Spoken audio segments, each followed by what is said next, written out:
Yo, yo, yo, yo, yo, yo, yo, yo, yo. What's going on, everybody? It's your boy Rolly.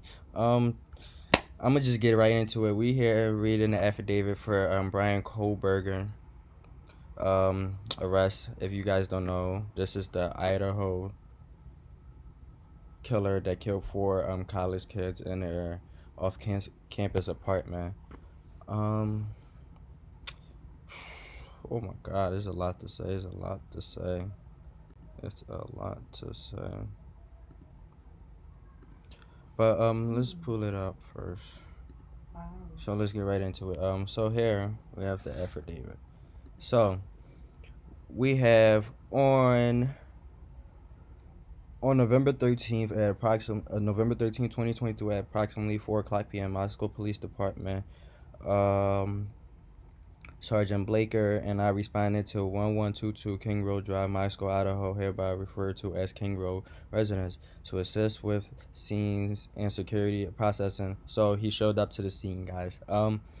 Officer Smith and I entered the King Rose residence through the bottom floor door on the north side of the building. For you guys that don't know what that looks like, let me give me a second. I'll pull it up for you guys real quick. So let's look up the house. 1122 King Road, Moscow, Idaho.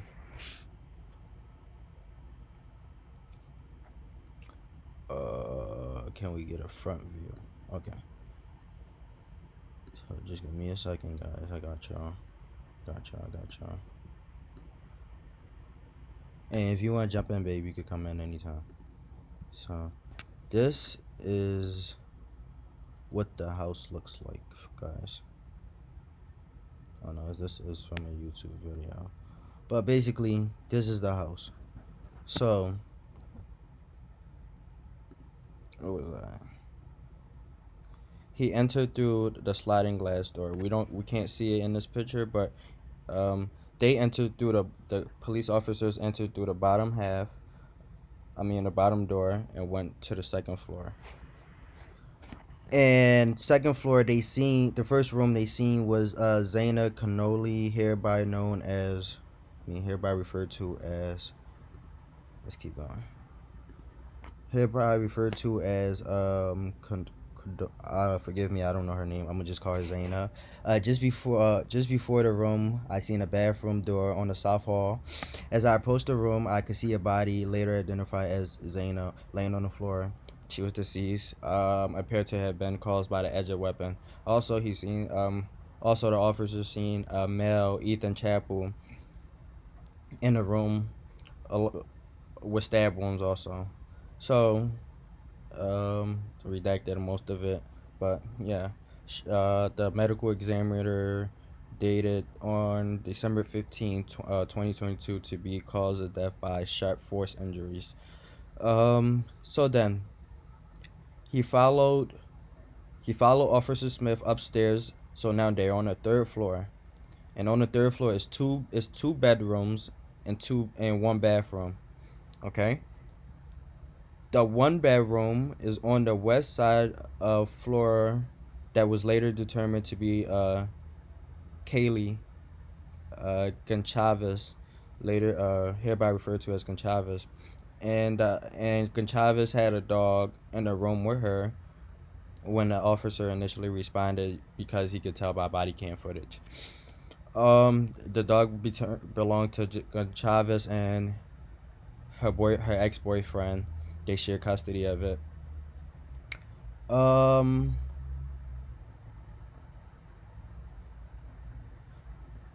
Okay. So Officer Smith then pointed out a small bathroom on the east side of the third floor.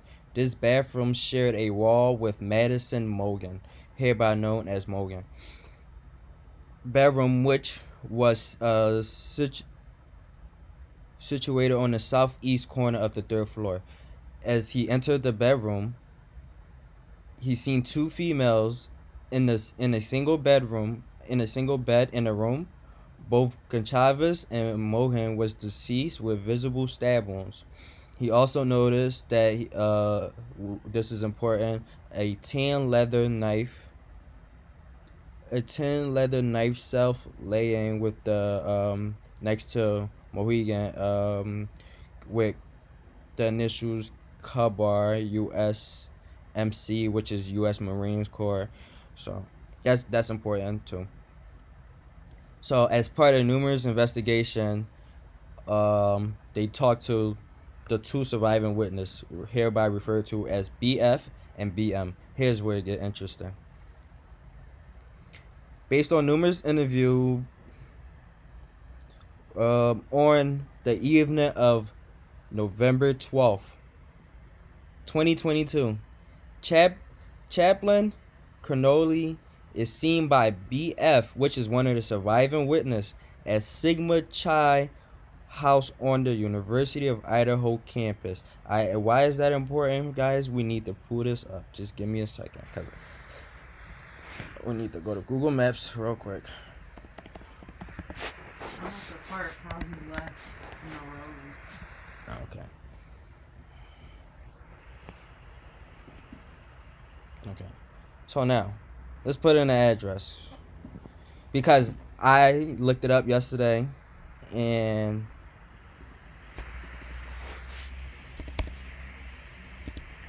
is it 11122 or 1122? King Road, Moscow, Idaho. What I'm trying to get at, guys, is that the house 1122. 1122, the house is literally the party that they went to. Hold on, let me pull it up, guys. Give me a second.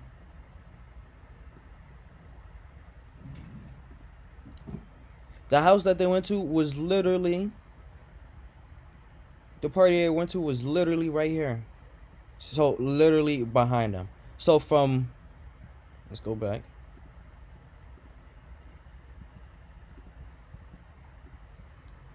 So from 9 o'clock on November 12th to 1:45 November 13th, the night that they got killed.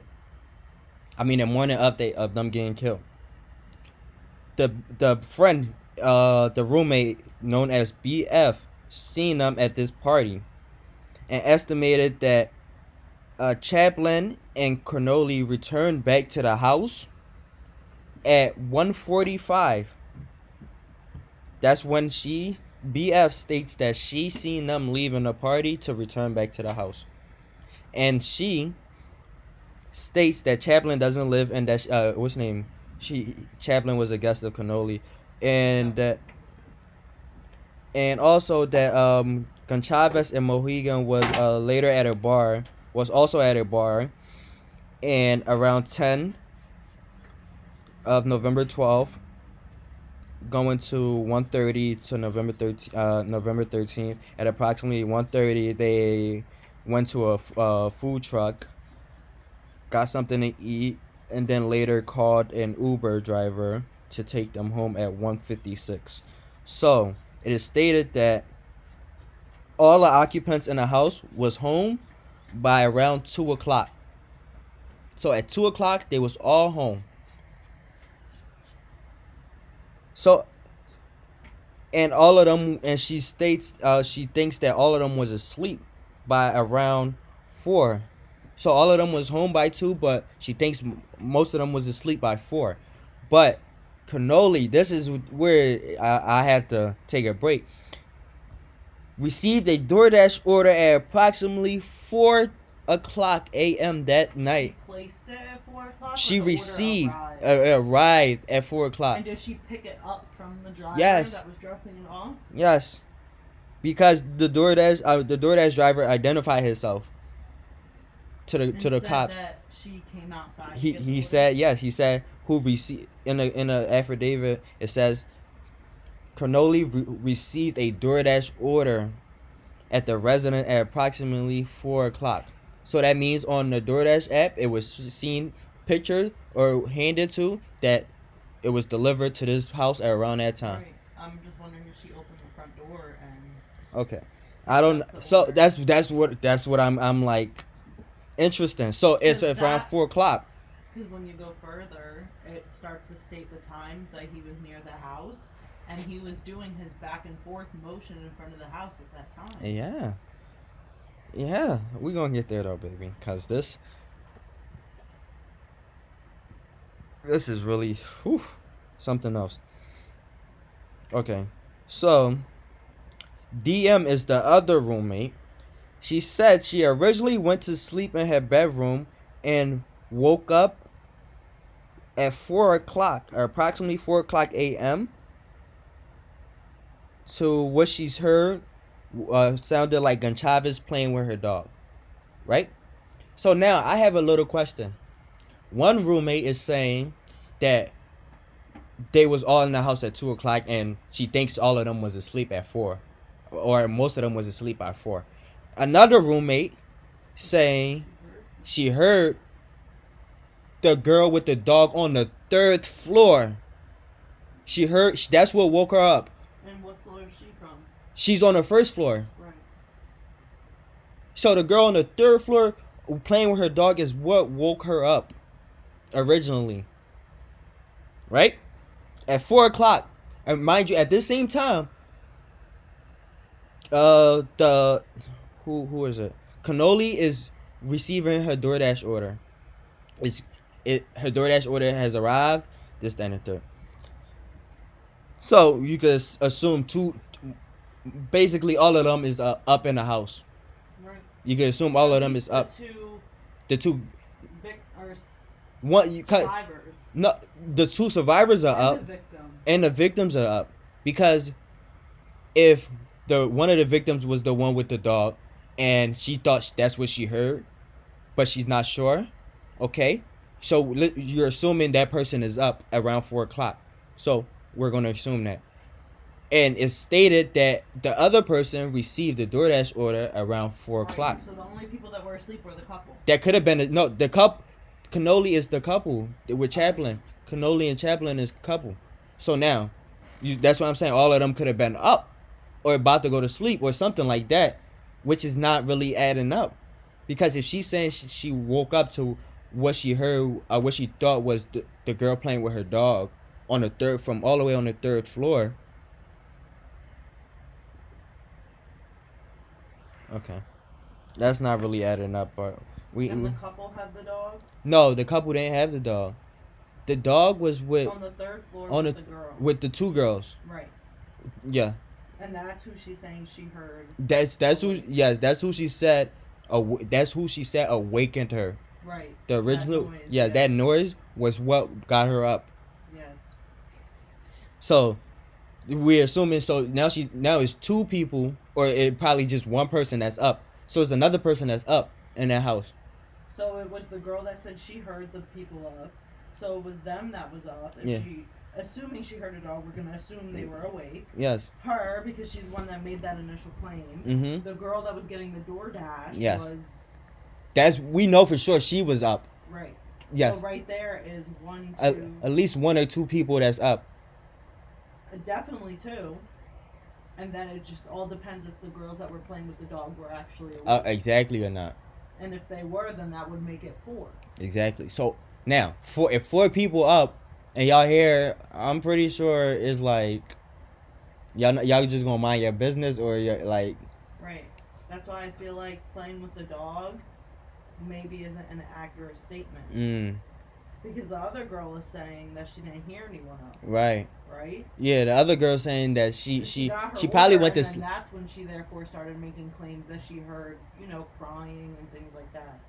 Yeah, after that. After she got her order. Yeah, around that time. She thought she was the only one up when she was getting her order. No. You getting it confused, baby. The one that got the order is part of the people that got killed. Yeah. Okay?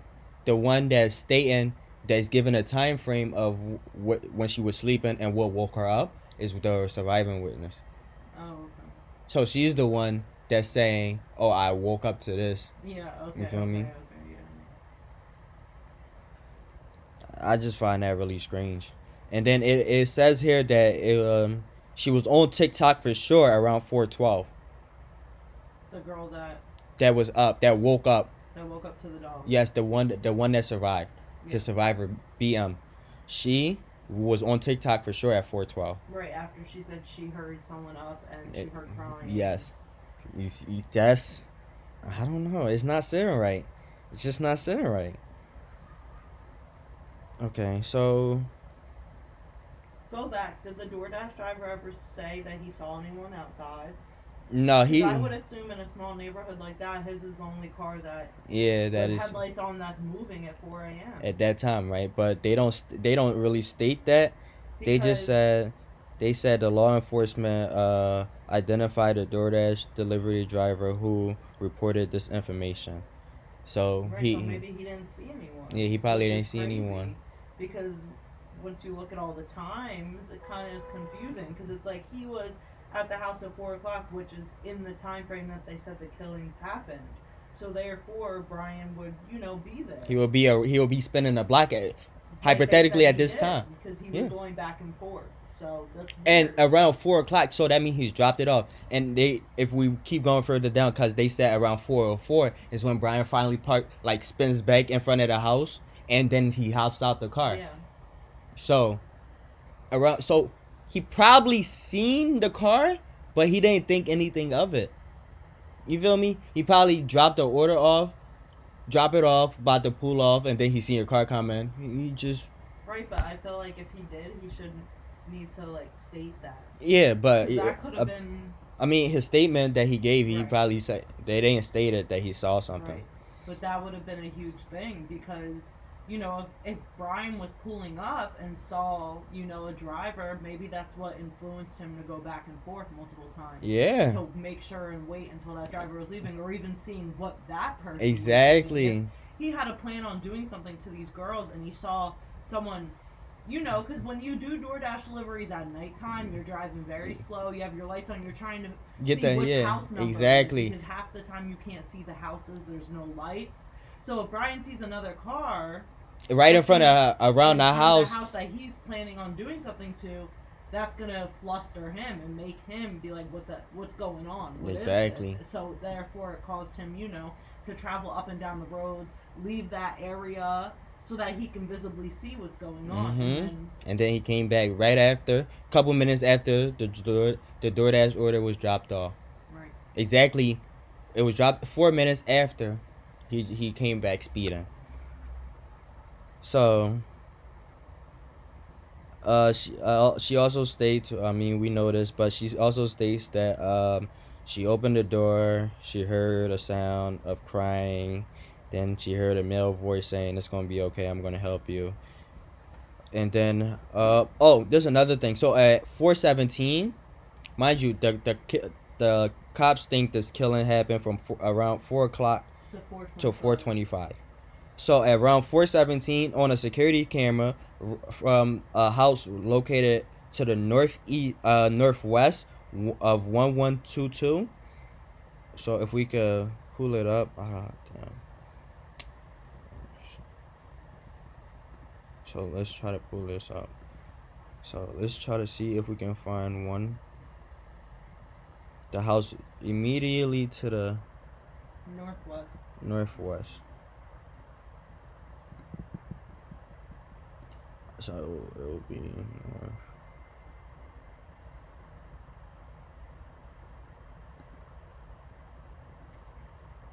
Okay, that's 1188. What's this?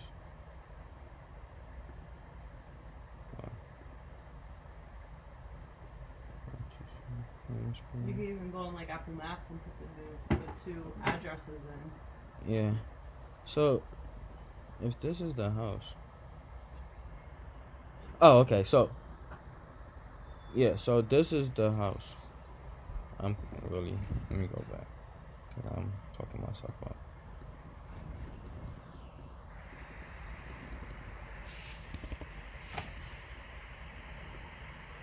Okay. This right here is the house.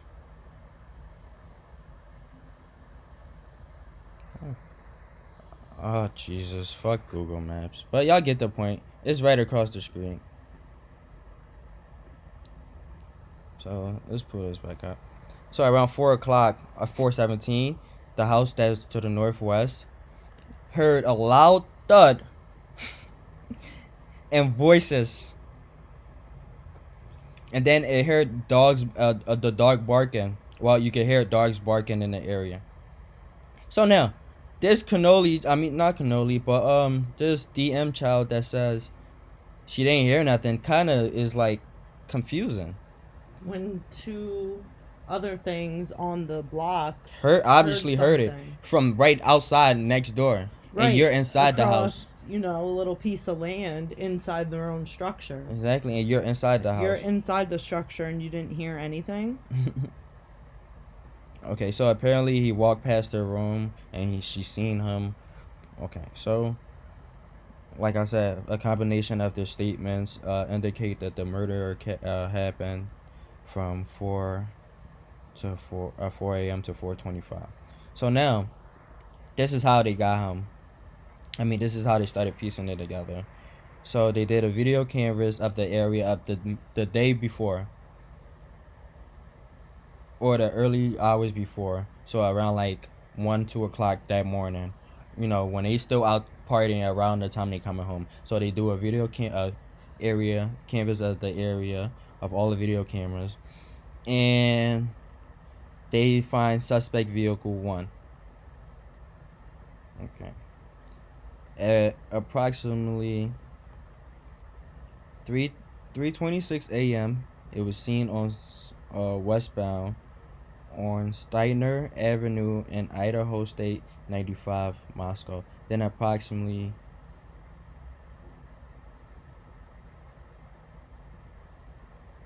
okay, so 2 minutes later, it showed that He was on the highway, and at 3:26 it shows that he was in the Indian Hills Drive. okay.